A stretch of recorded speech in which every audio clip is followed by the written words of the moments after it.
Shudraka's Mitchakatika, Act 2.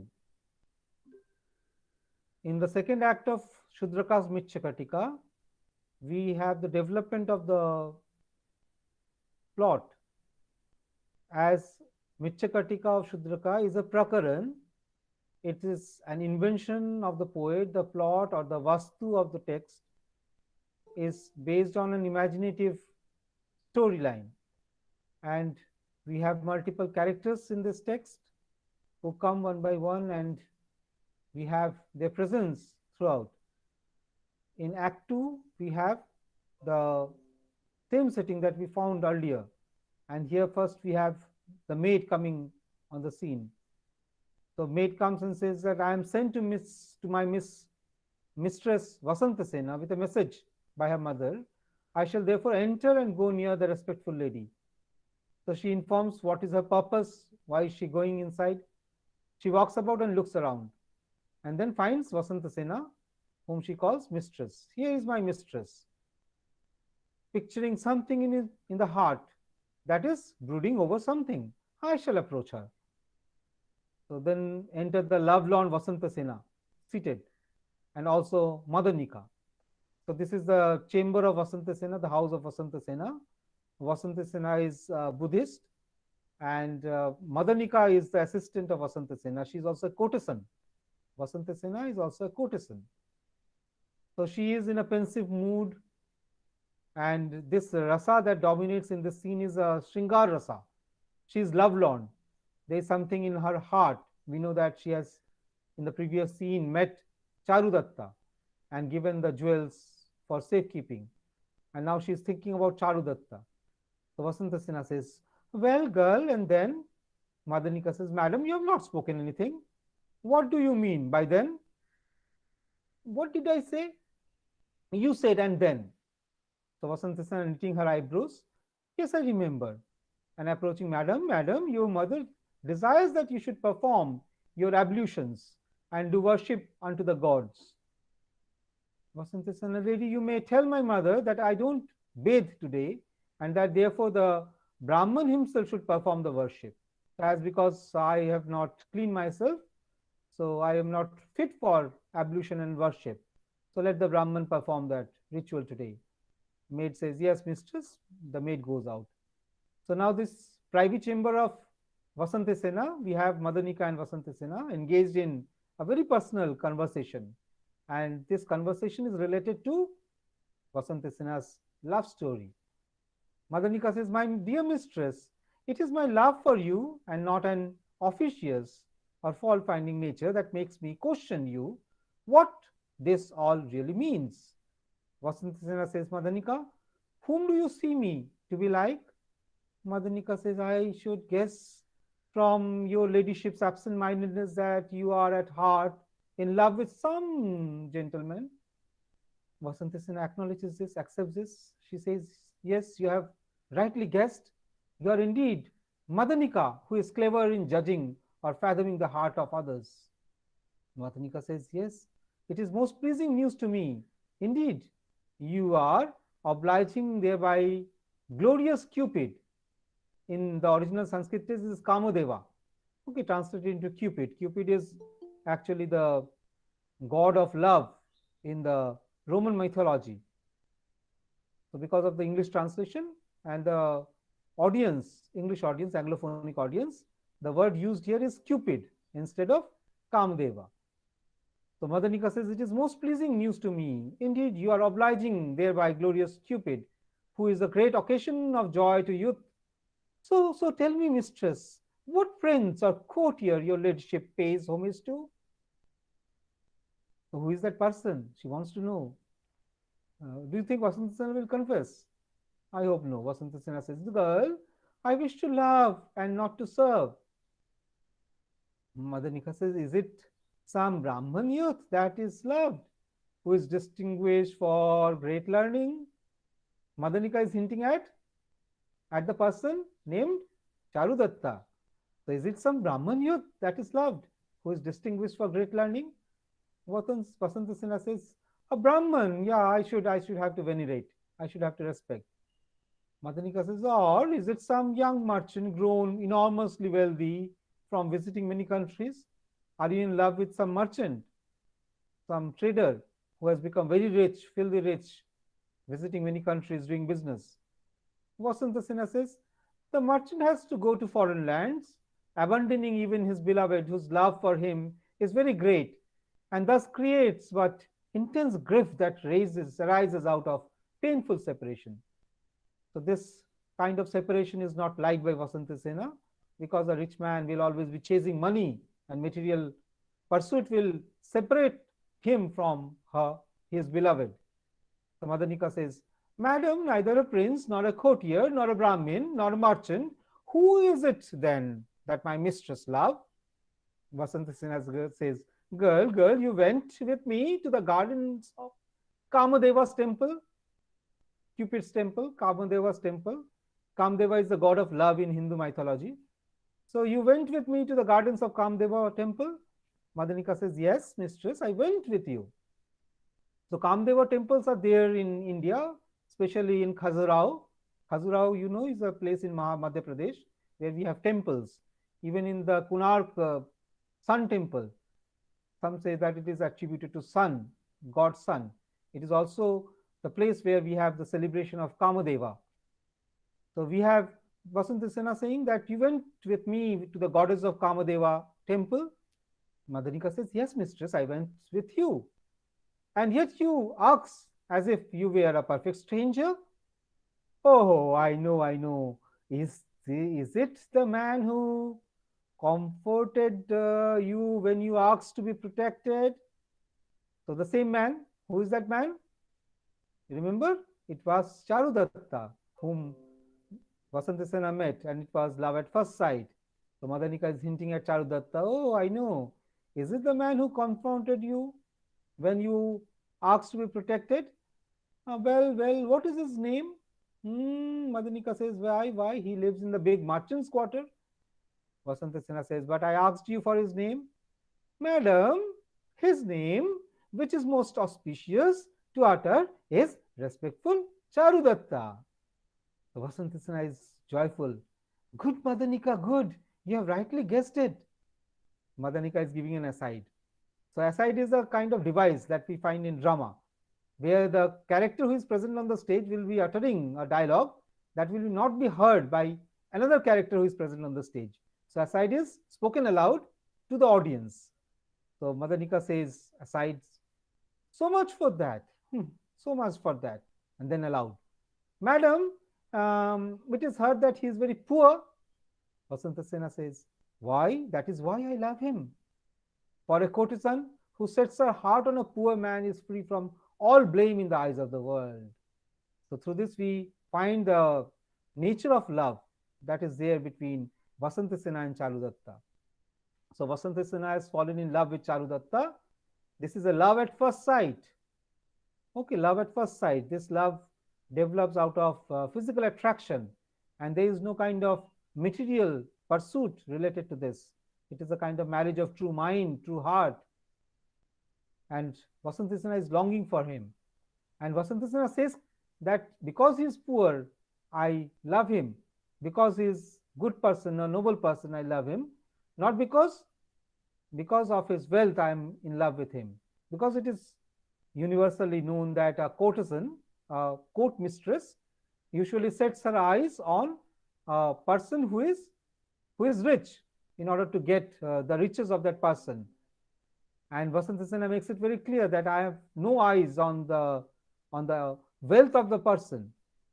So therefore, I have set my heart on a poor man and will be free from all blame in the eyes of the world. No one can tell me that I have fallen in love with a man because that man is rich. She clearly states that she is not in love with the wealth of the person, but she is in love simply with the person. Vasanta Sena is a courtesan of this place called Ujjaini, and as a courtesan she is quite rich, as we found in the previous act. So madam says, but madam, do even bees swarm around the mango tree when its blossom have fallen? Usually the bees, we find they swarm around the mango trees when we have flowering mango tree. and usually when these flowers shed, they fall. The bees do not swarm around the mango tree. This is a symbol. Again, an alankar is used, referring to the courtesans flocking around the rich persons. But because this man has gone poor, it is usually the man abandoned by all, even the relatives, even the friends, they abandon the poor man. So she says that usually the courtesans flock around the rich person, but in your case, it is just the opposite. You are swarming around a person who has gone poor. Vasanta Sena says, it is hence they are spoken of as mere honey makers. We human beings are not honey makers. The task of the bee is to collect honey, and we human beings are not honey makers. So we enjoy honey, so we relish the juice of honey, but we do not usually are honey makers. Madam Madanika says, well, madam, if you love him, why don't you approach him without any delay? Why don't you confess that you love him and approach him without delay? Vasanta Sena says, girl, if I should approach him at once, then because he can't make any return, he cannot reciprocate my love. No, I don't mean that. It would become hard to see him. So if I confess my love towards Charudatta, and if Charudatta does not reciprocate my love, I will be heartbroken, and it will become very hard for me to suffer that rejection. Madanika says, is that the reason why you left your jewels with him? So Madanika knows the truth, and she then plays with the folly of Vasanta Sena. Is this the reason why you left the jewels with him? In Act 1, we have seen Vasanta Sena leaving her jewels in the safe custody of Charudatta. Of course, that safe custody won't last long. The jewel will be stolen from Charudatta's house. So, is that the reason why you left your jewels with him in his hand? Vasanta Sena says, oh, you have guessed rightly. Now we hear a voice behind the scene. A new kind of complication now comes in the scene. So exposition continues, and now we have the presentation of the central theme of the play, that is the love between Charudatta and Vasanta Sena. And we have, through the lips of Vasanta Sena, learnt about the nature of love that they have. This love is pure, love is passionate, love is based on emotion, based on attraction, based on sensibility and sensations. So this is not a love that is based on convenience, on property, on wealth. So voice is heard. So, hello sir, your gamblers arrested. 10 Suvarnas in running off, hold him, stop, I see you from there. So these sounds are coming off stage. From the back, these sounds are coming. So in Sanskrit dramaturgy, we often find the darpan, behind the darpan, there is again action going on. At the end of the stage, at the back of the stage, there is a curtain. And behind the curtain, some action takes place. So off stage, the voices are heard. So now from this crowd, a person enters, removing the curtain. Darpan or curtain is removed, and a character enters the stage. Who is this character? His name is Samvakaka. Alas, the state of gambler is most painful. I am kicked by the die as if by she asses let loose from her new tether. I am transfixed by the die. No, die means game. Okay, dice. Sakti, as Ghatotkacha was pierced by mace, Sakti hurled down by Karna. No sooner Ghatotkacha, and you remember Ghatotkacha? Ghatotkacha, the son of Hidimba, of Bhima's son, Ghatotkacha, and how this Ghatotkacha was defeated by Karna. No sooner did I see the keeper busy with the score, than I escaped from his sight. Now that I have come down upon the road, with whom am I to take refuge? So he's searching for a refuge. He has escaped from the gamblers. Gamblers has caught him because gamblers, he lost in the game of gamble, was unable to pay any money. While the keeper and the gamblers are looking somewhere else, for me I shall enter this empty temple, walking backward into it, and turn myself into a deity. So into the house of Vasanta Sena, this person enters, the gambler enters. He remains thus after making all sorts of gestures. So enter Mathura and the gambler. So Mathura, hello, sir, you gambler who owes me 10 suvarnas, okay, swarna mudras, has escaped. Seize him, stop. You're seen from here. Gambler says, even if you ran to the nether region or take shelter, what happens? Even if you try to escape from the cruel hands of these persons, good gaming house masters. So even when you are taking shelter with Indra himself, except the one keeper in the gaming house, even Rudra cannot protect you. Rudra, Lord Shiva, cannot protect you. Mathura says, whither, you deceiver of the good gaming horse master, whither do you flee? Your limbs shake and shiver with fear. You stumble over rough and smooth every step and stain your family reputation. The gambler, observing his footprint, looking at his footprint, here he goes, and here the track is lost. So Mathura, after searching for him, he has taken shelter in Vasantasena's temple or house. So Mathura, gazing at the footprints and reflecting, look, the footprints are reserved, and the temple has no image. After a moment, thought, the Rao has walked into the temple with his feet reversed. Gambler says, let us be after him. Very well. They two act as if entering the temple and observing Sambhavaka making sign to each other. Gambler, what? A wooden image? So he has made himself a statue. Mathura says, no. It is an image made of stone. They shake it at various ways, make sign to each other. Does not matter much. Come, let us have game. Starts the game as hard as can. So this scene presents the action that is very comic, full of hasya rasa. So from Singar rasa, we are now moving into hasya rasa. Come, let us have a game.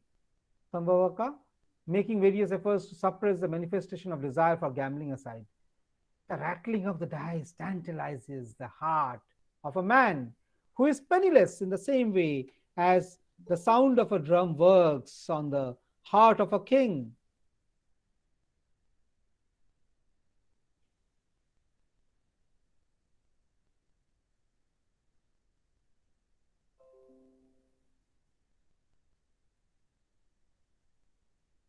I am resolved. So the sound of a drum works on the heart of a king that is bereft of all his realm. I am resolved that I shall not play. Gambling is as bad as being thrown down from the top of Mount Meru. Notwithstanding all this, the rattle of the dice, which is sweet like the warble of cuckoos, allures my heart. So once again, we have the use of allusion as well as reference to the use of metaphor. Simile is used here. So gambler says, throw is mine and throw is mine. Mathura says, no, it is mine. Again, they are playing dice. Come up quickly from a different place. Isn't my turn? The man is caught, seizing him. You scoundrel, you are now caught. Pay me 10 swarnas. Sambhavaka says, I shall pay you today. Pay me instantly. Have patience. I will pay you now. Pay me now, immediately. My head is getting dizzy. He falls on the ground. Both beat him in various ways. There you are bound by the gambler's ring. Sambhavaka rising with just dejection. What? Bound by gambler's ring? Confound it. Indeed, the conventional rules of us gamblers cannot be transgressed. Wherefrom can I pay them? Give me a surety. I shall do. So approaching the gambler, I said, I will pay you half the money. Release me for the other half. All right. I will give you surety for a half. You release me from the other half. So they are holding him. Mathura says, where is the harm? Let it be so. Sambhavaka, aloud, you forgive me a half, sir. Mathura says, yes. And you left me a half? Yes. Now I shall go. So he loses himself and then releases himself and starts running. Pay me the 10 savarnas. Where are you going? Sambhavaka, look at this, gentleman. Look at this. Just here, just a pledge was given to one of them for a half. Another forgive me a half. And even after that, he is dunning me, a poor helpless creature. So he is again caught, seizing him. Oh, villain.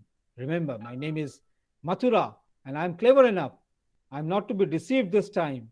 Pay me, euro, every bit of my money this very moment. Sambhavaka says, how can I pay? I don't have any money. How can I pay? So Mathura says, sell your father and pay. He says, where to get a father? I don't have a father. From where will I get a father? Sell your mother and pay. Huh? Where can I get a mother? Then sell yourself and pay. Have mercy, please. Lend me to the highway. Okay. So go along. So it be. So they come to the marketplace. He walks around.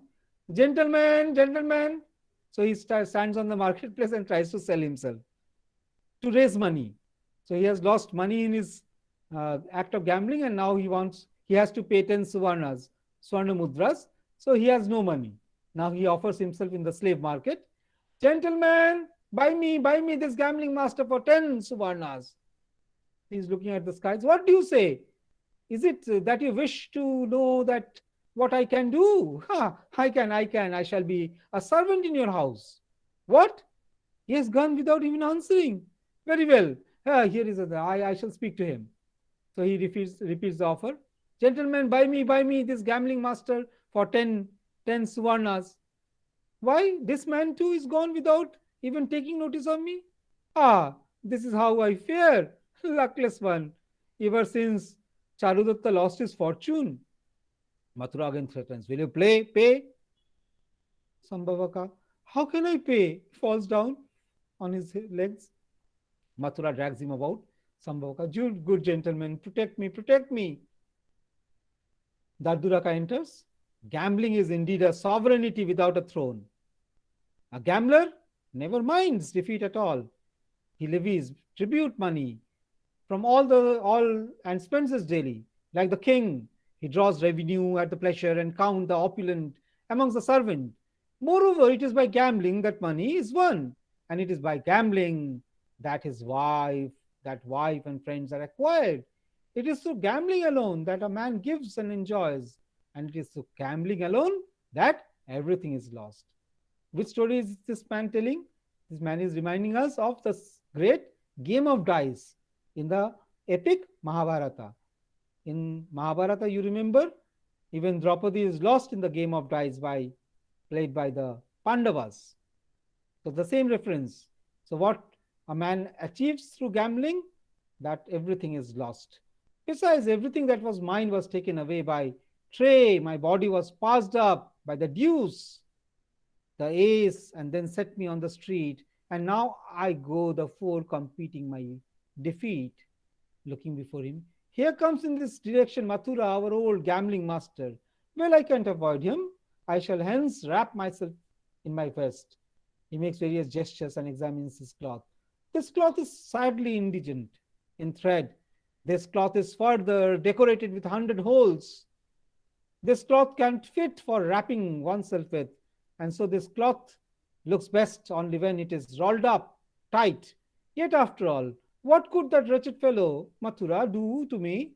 I can stand erect with one foot on the ground and the other in the air, and as long as the sun is in heavens. Mathura says, pay. Sambhavaka says, how can I pay? Mathura again drags him out. So Darduraka says, well, what is this I see? What do you say, sir? This gambler is being maltreated by the keeper of the gaming table, and none does save him. Well, Dardura himself will save him. Approaching, stand back. What? Here is the swindler Mathura. Here again is that innocent Sambhavaka. Why should a delicate fellow like this be always gambling? Who does not remain hanging from a tree with his head bent till the end of the day without murmur, whose back does not bear the marks left by the stripes and bruises, and the interiors of those legs is not beaten by the hounds daily? Well, I shall pacify Mathura. Approaching, Mathura, I salute unto this. Mathura returns with greeting. Hey, what does this mean? Mathura says, this man owes me 10 suvarnas. Darduraka, there is mere trifle indeed. So Mathura, pulling the rolled up cloth from under Darduraka's arms, look, gentlemen, look, this man wrapped up in a ragged cloak says that 10 suvarnas are merely trifle. Darduraka, why, you blockhead, surely I stake 10 suvarnas on a cast of dice. If a man has money, is that any reason why he should show it, clasping it to his bosom? You are cursed, mean fellow, indeed. To kill a sent him in human being for the sake of 10 suvarnas? Mathura says, you sir, 10 suvarnas may be mere trifle, but to me, they are fortune. Well, then listen to me. Just give him 10 more suvarnas and let him play the game again. Mathura says, and then what? What will happen then? Hey, if he wins, he shall pay you. And if he does not win, then what? What? He shall not pay you? It is not proper to be prating about. If you say that you can't give the money yourself, my name is Mathura, I am a cheat and I can play a false game. I'm afraid of anybody. Besides, you are a man of no character, an immoral blackguard. Who did you say it was a blackguard? And again, a farcical scene, they start fighting. You are a blackguard. Hey, your father is an immoral blackguard. So Sambhavaka is given the sign to escape. Sambhavaka will escape. You son of a hoe! That is just a way that you gamble. Is this the way that I gamble? Hey, Sambhavaka, pay me 10 suvarnas. Sambhavaka, tata bye bye, I shall pay you today. I shall pay it presently. Mathura drags him along. Darduraka, fool, you can't maltreat him behind my back, but never in my presence. Mathura drags Sambhavaka and gives him a blow on the nose. Sambhavaka bleeds, faints, and falls on the ground.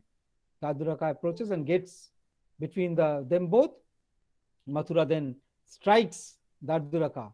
So there is a bout, a fight between these two characters. So it is a comic scene, kind of farcical slapstick comedy that we find usually in the comedies. You must remember Charlie Chaplin's movies. So similarly, the scene is totally farcical. So they start fighting. And Mathura strikes Darduraka, Darduraka strikes doubly in turn. So they keep fighting. You villain, you son of a slave, you shall suffer for this. You fool. Now when I was merely talking along the road, I have been assaulted by you. If tomorrow you beat me in court, you will see me. Yes, yes, I shall see. I shall see. Oh, how will you see? Opening his eyes wide. It is this way that I shall see. So Darduraka fills Mathura's eyes with dust and makes sign to Sambhavaka to escape. Mathura shuts his eyes and falls down. Sambhavaka escapes. Darduraka sighs. I have made an enemy of the influential gambling master Mathura. It is not proper, therefore, for me to stay here. Besides, I have been told that my good friend Sarvalika, that a soothsayer has prophesied that a young herdsman by name Arakya would be our future king. So this is a prophecy. Arakya is actually a rebel who is fighting against King Palaka. And according to that soothsayer's prophecy, Arakya will be the future king of Ujjaini. Now everyone like myself is running after him. I shall join him myself. So Darduraka plans to join this new rebel hero Arakya in order to defeat the ruler of Ujjaini, King Palaka. King Palaka is not a very good ruler. Sambhavaka, walking frightfully and looking about, here is the house of somebody, the side door of which is left open. I shall enter it. So entering and beholding Vasantasena. So he has come to Vasantasena's house, entered the house. Madam, I throw myself upon your protection. Vasantasena, he who seeks refuge with me shall be safe. Madanika, close the door. Madanika goes and closes the door. Vasantasena, whom do you fear from? Sambhavaka says, from a creditor, madam. Vasantasena says, girl, open the door now. This man has taken or stolen money. The creditor is chasing him. Open the door, let this man go. Sambhavaka to himself, what? She makes light of my reasons for fearing a creditor. Rightly it is said thus. That man who knowing his might bears a weight proportioned to it, neither stumbles nor perishes in the dreary forest. I serve as an example here. So Mathura wiping his eyes. We have seen Mathura outside the house and now searching for the pay. Gambler, he's asking gambler, pay. Sir, while we were quarreling with Darduraka, the man escaped. So Mathura says, I broke the gambler's nose with a blow of my fist. Come on, let us track the path of blood. So we remember Sambhavaka was hit by this man. Mathura, and then he was bleeding. So let us trace, and tracing this. He has entered Vasantasina's house, sir. The 10 Savarnas are gone. Let us go to count and lodge a complaint. Mathura, in the meantime, the swindler will come forth and shall escape. We shall hence seize him by blocking up his passage. Vasantasena makes signs to Madanika. Madanika says, whence are you, sir? Who are you, sir? What are you, sir? What is your profession, sir? What are you afraid of? Sambhavaka says, listen, madam, I was born, madam, at Patliputra. I am the son of the head of a village. I follow the profession of a shampooer. Okay, shampooer means a person who uses oil in order to massage. So he is a shampooer. Vasantasena says, sir, it is indeed a very dainty art that you have mastered. Sambhavaka says, madam, I learnt it as an art, but now it has become the means of getting my livelihood. Madanika, sir, your answers are most disconsolate. Pray continue. Sambhavaka says, having often listened to the travelers when I was at home, I felt curious to see new countries, and so I came here. I came from Pataliputra to Ujjaini. When I came here to Ujjaini, I became the servant of a distinguished gentleman, such a handsome, of engaging figure, and courteous gentleman. He does not boast of giving, he forgets offense readily. To be brief, he is so courteous that he regards his own person as belonging to others, and he is ever compassionate to those who seek his protection. Madanika says, hey, who is it that so graces Ujjaini, having stolen the virtues of the beloved object of my mistress? Vasantasena says, good girl, good. I had the same thought in my mind. Madanika says, pray continue, sir. Sambhavaka says, madam, out of compassion, he was so bounteous that now. Vasantasena says, his wealth has vanished. Sambhavaka says, how did you know it, madam, without being told by me? So Vasantasena now gets interested in Sambhavaka because Sambhavaka is talking about Charudatta. Vasantasena, oh, what was there to know? Virtue and wealth rarely exist together. Those pools are full of brim, whose water is unfit for drinking. But sir, what is his name? What is his name? Please tell me the name. Sambhavaka, madam, who is here? Everyone here know. Therefore, who is there that does not know the name of this moon of the world? He lives in the merchant's quarters. He is, whose name is worthy of all honor, is known as Charudatta. As the word Charudatta is spelled out by Sambhavaka, Vasantasena is in a state of joy, joyfully rising from her seat. She says, sir, this house is your own. Come inside. Same man whom she was trying to throw out is now being invited by Vasantasena. Madanika, give him a seat and take this fan. This gentleman is fatigued. Madanika is upset because Madanika doesn't want the intruder to come into the house, but she has to obey Vasantasena's order. Madanika does accordingly. So Sambhavaka now speaks to himself, what? Such respect done to me for the mere mention of Charudatta's name? Most excellent, worthy Charudatta, most excellent. You are the only man in the world who really lives. All others merely breathe. Now he falls on Vasantasena's feet. Enough, madam, enough. Pray be seated, madam. Vasantasena sitting herself. Where is your creditor? Sambhavaka says, good man's real wealth consists in kind deeds. Who is there does not own transient riches someday or the other? He who does not know how to honor others know not the significance of honor. Proceed, sir. So I was made by that gentleman a servant in this employ, and when he was reduced to penury, I began to live by gambling, but fate was cruel and I lost Suvarnas. Mathura says, I'm robbed. So you remember Mathura chasing Sambhavaka? Here is the gambling master and the gambler seeking for me. You have heard my story, madam? What is next to be done? Rest with you. So we have Madanika now again. Madanika, Vasantasena says to Madanika, the birds flutter about here and there if the tree is shaken in which they have built their nest. Go, girl, and give the gambling master, the gambler, this bracelet. She opens her bracelet, golden bracelet, and says that go and give this to the gambler. Telling him that this gentleman sends it as a repayment. So he is asking for 10 suvarnas. Instead, he gets a bracelet, a golden bracelet. Removing the bracelet from her arms, she gives it to Madanika. So, what is the nature of Vasanti Sena revealed through this scene? As she is in love with Charudatta and she has heard good words, kind words about Charudatta, she is ready to sacrifice even her golden bracelet for the sake of this man. Madanika receiving it, as you, madam, command, she goes out. Mathura says, I am ruined, I am ruined, I am robbed. Madanika offers.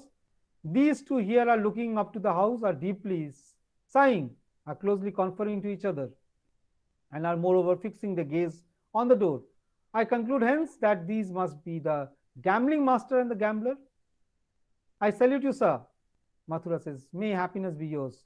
Sir, which of you is the gambling master? Mathura says, who are you, slender-waisted damsel, prating sweet words with a red flower lip wounded in love sport and casting side glances? I am not in affluent circumstances. Go somewhere else. Madanika says, you are certainly no gambler if you talk thus. Is there anyone who owes you money? Mathura says, yes, there is. He owes me 10 suvarnas. What of him? So Madanika says, on his behalf, my mistress sends you this bracelet. Nay, he sends it himself, herself. So he sends it himself.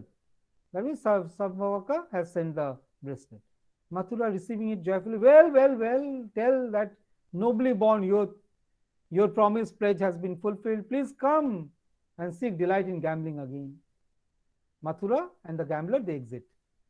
So Madanika approaching Vasanti says, Madam, the gambling master and the gambler have gone away, quite pleased. Vasanti says, go, sir, and relieve the anxiety of comfort your king's fellow, king's folk. Sambhavaka says, Madam, if it is to be the case, allow me to employ me to teach, impart this art to your maids. You should, Vasanti says, you should still serve him whom you served once and on whose account you mastered the art. Sambhavaka says to himself, a very pretty way to decline my services. My request is declined by the worthy lady in a very clever way. How shall I requite her kindness? Aloud he speaks. Madam, on account of this disgrace done to me by the gambler, I shall become a Buddhist monk. And so treasure these words in your memory, madam. He was a shampooer, a massager, and then a gambler, and at last become a Buddhist monk. So this is religious transformation of this man. This man is planning to become a Buddhist because he has lost his money and now he has come to this recognition that the wealth does not matter and a person should not be wayled by pursuit of wealth. So he takes up this religion, new religion, Buddhism, that has come. So around 2nd century, 3rd century BC, we find that Buddhism has become a very dominant religion. And during that time, there was a transformation, especially after King Ashoka came to power. King Ashoka was also the ruler of Patliputra and Ujjain. So it is post Ashoka text. Vasanti Sena, sir, enough of rashness. Sambhavaka, madam, now I have made up my mind. Gambling has brought me, done to me, to a state of a Buddhist monk, in which no hand of man shall reach me. That is which I shall not be persecuted as when I was a gambler. Now I can hold up my head boldly and roam freely along the royal road. A noise is heard from outside, a tumultuous noise behind the scene. Sambhavaka listening. What is this? What is this? Sit here. What do you say? Khanda Modak. Vasanti Sena's wild elephant has broken loose. Hey, I must go and see the furious elephant of the worthy lady. Or rather, what have I to do with these things? I shall follow what I am determined upon. So they enter hastily, a new complication. So Karnapuraka, highly delighted, wearing a gorgeous mantle. Karnapuraka comes. Where is my mistress? Where is my mistress? Madanika, hey, you unmannerly fellow, what is that so excites you that you do not see your mistress that is seated before you very eyes? So Karnapuraka says, behold, madam, I salute you. Vasant, your face is beaming with joy. What is it? So Karnapuraka says, madam, you have lost in what you have not witnessed today, the valorous achievement of Karnapuraka. Vasant, Karnapuraka, what is it? What is it? Karnapuraka says, listen, madam, your ladyship's wild elephant, Kunta Modaka, broke the post and he was tied to, killed the head keeper, and then scored off along the high road, creating a terrible commotion. The people shouted and screamed, carry off the children at once and climb up a roof of a tree. Don't you see before you the fierce elephant coming to this direction? And a pair of anklets of the white elephant falls off. The girdle set with gems break away, and the beautiful bracelets studded with network of spars and gems snap asunder. And then the fierce elephant plunged about in Ujjaini with his trunk, his feet, and his tusk, as if the tank full of blooming lotuses. A Buddhist monk was seized. While his staff and the water jar fell away, he drizzled water over him and got him with his tusk. Seeing this, the people all cried again, the monk is killed. Vasant Sena is highly excited. Alas, alas. Don't be alarmed, just listen, mistress. Then seeing him with a big piece of broken chain dangling about him, and picking the monk between the tusks, I, Karnapuraka, nay, the slave grown fat on my ladyship's meals, having thundered aloud, shouted to the gambler, now turned a mendicant to cheer up, ran in a zigzag way, and snatched up quickly an iron bar out of the shop and challenged the elephant to a halt. So somehow this elephant that has got loose was halted. Vasant Sena says, go on, go on. I dealt a fierce blow at the furious elephant who looked like the summit of the Mount Meru and released the monk held between his tusks. Vasant Sena says, you have done well, proceed. Then, mistress, all Ujjaini crowded over on one side like a sheep loaded unevenly, merely shouting out, well done, Karnapuraka, well done. But madam, one person there was who, having touched the place where he ought to have ornaments and finding that he didn't have anything, looked up, heaved a long sigh, and threw his mantle over me. So again the shawl. This man is, of course, Charudatta. Vasant Sena says, why find out, Karnapuraka, if the garment smells of jasmines or not? Karnapuraka says, madam, the smell of elephant's rat is so strong that I can't tell for sure. Vasant Sena says, then look at the name. Karnapuraka looks at the shawl. Here is the name, madam. You may read it yourself. Hands over the garment. So Vasant Sena reads, Charudatta. So having read this, she seizes the mantle eagerly and wraps it about her. So the shawl, you remember in the opening act, there was a shawl that was offered to Radhanika, but Radhanika, instead of Radhanika, Vasant Sena is offering the shawl to Charudatta. And here again we have the shawl, Madanika. Karnapuraka, the mantle becomes our mistress very well. So she puts on the shawl on her body. Karnapuraka, oh yes, our mistress shines splendidly with the mantle. Vasant Sena, Karnapuraka, here is your reward. So gives him an ornament. Karnapuraka receives it humbly and bowing down. Now indeed the mantle is most wonderfully become about our mistress. Karnapuraka, where is Charudatta now? Karnapuraka says, he started to go home along this very road. Vasant Sena says, come girl, let us ascend to the upper balcony to have a view of Charudatta. So the second act ends. Let us summarize what we have read today, the play. So the play can be simply, safely stated to have three sections. So first section begins with the inside room of Vasant Sena, where we have Vasant Sena and Madanika conversing and discussing about the love of Vasant Sena towards Charudatta. The second section takes us outside the house, and at the backyard of the house we have the scene of the gamblers. So gambler scene after the gambler scene, we have again the third section of the play where we have this gambler coming to the Sambhavaka coming to Vasantasana's house. And after that, the bracelet is given back to the gambling master. Gambling master goes away. Sambhavaka promises to turn into a Buddhist monk. And finally, we have Karnapuraka coming on the stage and telling the story that has happened outside on the streets of Ujjain. Vasantasana's elephant has gone mad and was chasing others. So Sambhavaka was caught by this elephant. And after that, what happened? This man, Karnapuraka, somehow rescued this man, and Charudatta offered the shawl to Karnapuraka. Karnapuraka has come to Vasantasena again and offering the mantle. Vasantasena recognizes that this is the mantle of Charudatta. So through this, we have a picture of the contemporary society. The central theme of the story, the theme of the play that revolves around love, that is also well expressed. So on the reading of the scene on this act, we have some pertinent questions.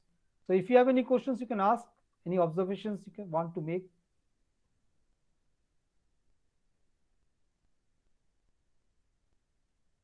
Yes, any observation, any comment you want to make? So I have a question. The question is, as far I know, Shudraka is a writer from Maurya Empire. I think Shudraka is a writer of Maurya Empire, as far I know. Is it? Am I correct? Yes, yes, definitely you are correct. I have placed Shudraka's Mitchakatika on the basis of the historical references that are there in the play that we call internal evidence. Okay. On the basis of the internal evidence, we can say that this play was composed from 5th century BC to 2nd century BC. Okay, the Mauryan Empire ruled during that period, and it might be the period of Chandragupta Maurya or Bimbisara or Ashoka. So these rulers were the rulers of Ujjaini, but Ujjaini also was a Janapada. Janapada means a major city Yes, town, sir. Janapada. And this Janapada was ruled by a king. This king was Palaka. And it is historically evidence that during that period of Chandragupta Maurya and his successors, we had a king named King Palaka. This King Palaka will be replaced by Arakya. So Arakya is there in this text. So we can safely say that King Shudraka's Matsyakatika was written during that period. But who King Shudraka is not yet historically authenticated. The only evidence that we have about King Shudraka is Mitchakatika. So whatever is said by Shudraka in about Shudraka by the Sutradhar in the play is all we know about King Shudraka. So it is said that King Shudraka was a benevolent ruler during that period. Yes, any other questions? Thank you very much for your participation. So meet you again next Monday. If possible, read the text. Thank you very much. Tata, bye bye. Stay Thank safe. you, sir. Stay safe. Stay Thank you, happy. sir. Bye, sir. Thank you,